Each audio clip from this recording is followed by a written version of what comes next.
It's time. It's time for each of us to do at least minimal prep.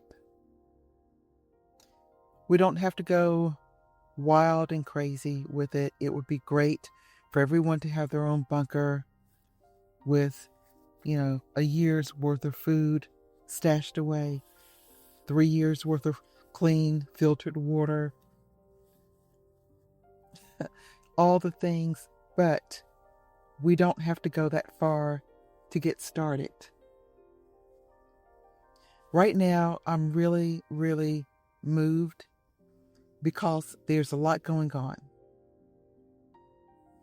Not only is there war going on, no matter what type of regime a country is under, the people who are suffering do not want to be in that position. Whether it's caused by war and increased hardship. Iranians are experiencing over 100% inflation, while we here in the United States are experiencing higher prices, potential gouging. Everything is gone to subscriptions. Rent. I can name a million things right now. Not to mention, and I'm going to use the word climate. I'm going to use the word weather, but I'm also going to use the word climate. No matter what you believe, you gotta feel that sun. I've been on this planet for almost 6 decades now. And I know that my life has changed, my health has changed, my body has changed, just because that's the way of the human body and aging. But I swear I have never felt the sun burn me like it's burning me now. Every time I step out in the sun, it feels like I am being seared in a pan. I have never felt it like this.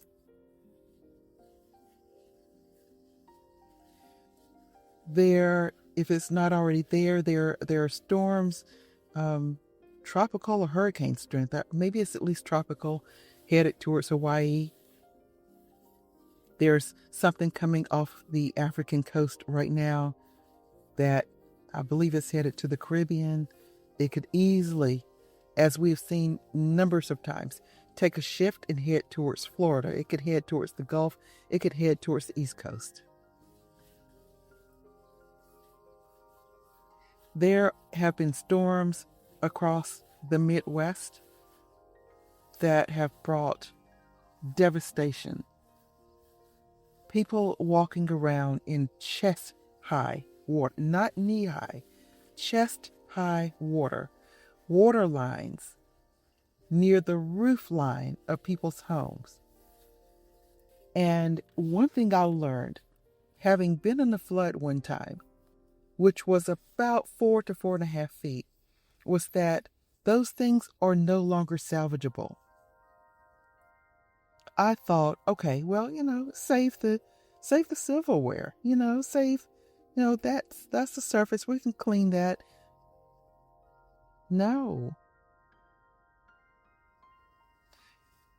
Maybe some people take a chance with some things, but in general, nothing is salvageable once it's been in a flood like that. Try and buy a salvaged car that's been in a flood. Something's going to show up at some point. But with possessions in a home, in an apartment, etc., those things easily get contaminated. What I saw in the hallway, this is one of those apartments where you go inside the building, walk in the hallway to get to your door. I saw a refrigerator float down the hallway. I saw a cat litter box that had not obviously been emptied. I mean, it had the litter stuff in it. Whether it had, waste in it or not, I don't know. But I mean, most people are not, unless you have an electric type of cleaner, most people are not cleaning cat waste every single time they come out of the out of the bucket or bin or whatever it is. So there's often something in there. It may be covered by cat litter, but there's something in there. And once it hits water, it floats out like everything else. I saw women's protective items floating in the water. They were not new out of the package. And this was floating in the water. After I saw that, I realized, no, you're right, nothing is salvageable.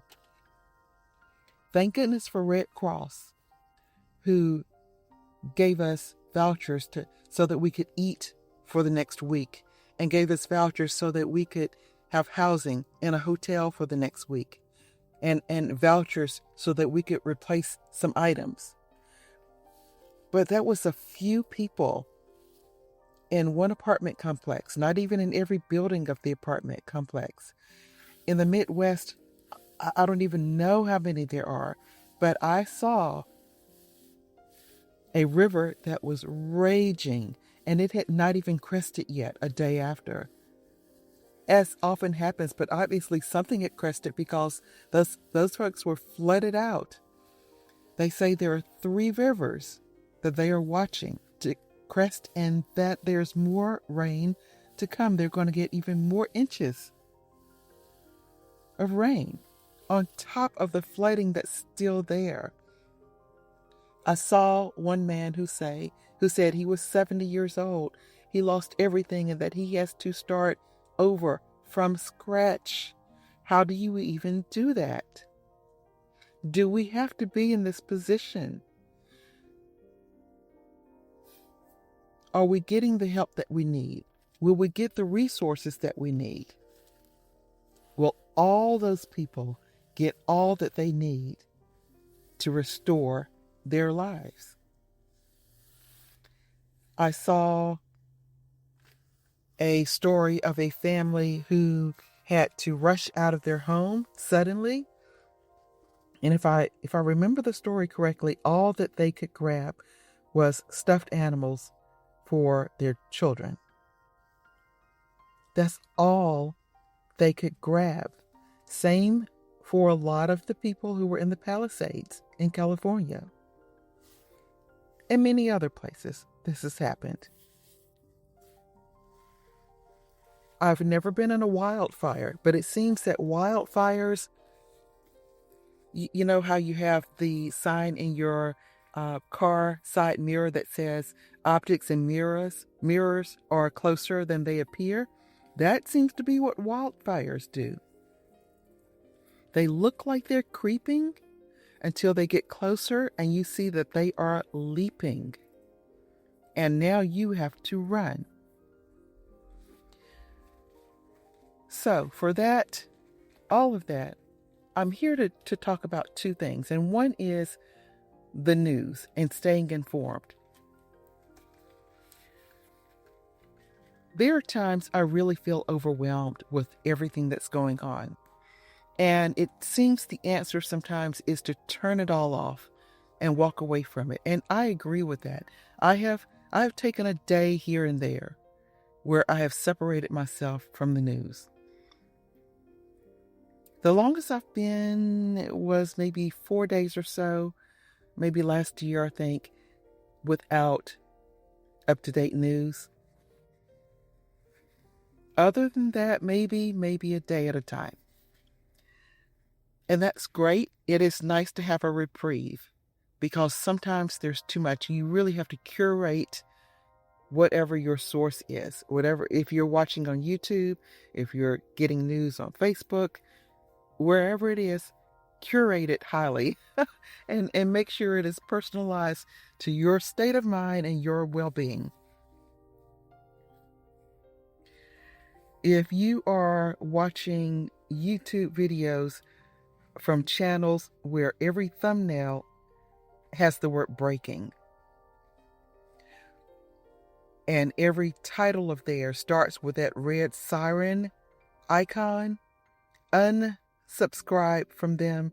If you're not subscribed from them, put them on the do not recommend list.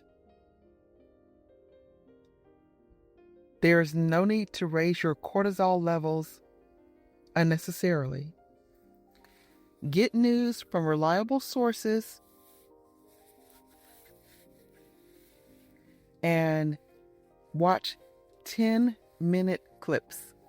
Don't watch 30 minutes of people sitting at a table yelling at each other. That is not productive, and it adds no value to your life unless you too are a YouTube content creator who relies on that type of information.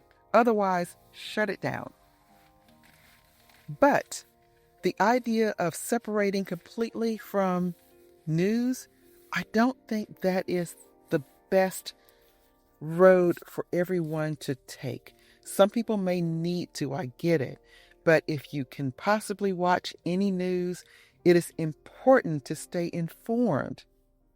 Because if there's a wildfire anywhere in your vicinity, you need to know this. And there's something you need to do when you have that information, and I'm going to get to that. If there is a tropical depression, it doesn't have to be a tropical storm. It doesn't have to be a hurricane, but a tropical depression. If there's a bad thunderstorm coming your way, you need to know this. Minimally, have alerts on your phone so you know when something could possibly be in your area, so that you can, the word I'm about to get to is prepare. If a wildfire is in your area, get your go bag together and put it near your door. It's not going to look pretty. It's not going to go with your decor. It may be in the way. It may be bothersome to look at. You don't want it there. Nobody wants to go bag next to their door. Who has a pretty go bag? A go bag's supposed to be functional. It serves a purpose. But at least when you get word of potential danger, that's the time you put that go bag next to your door. That's the time you check your car. Get some extra gas in your car. I don't care if it is $15 a gallon. You put 2 gallons in your car. Most cars will get at least 24 or so miles to the gallon. If you can get 50 miles away from home, you're golden. Put 1 bottle of water for each person in your home in your car. It's going to get hot. It's going to get hot. Don't drink it when it's too hot. Wait for it to cool down. Keep it in something insulated and maybe put it under your seat or something. The whole point is there's so much going on in the world. And it's healthy for us to disconnect. But it could save our lives. To stay a little bit connected and to do a little bit of prep. I'll do another video about prep, and I'll go through my go bag. I think that my go bag is a little wanting. I haven't gone through it this year, so I am behind on that. But I'm ready to catch back up because we're in hurricane season. We're in just storm season overall. We're in a world that often feels quite unstable and a little bananas. I won't use the C word, but a little bananas, this world.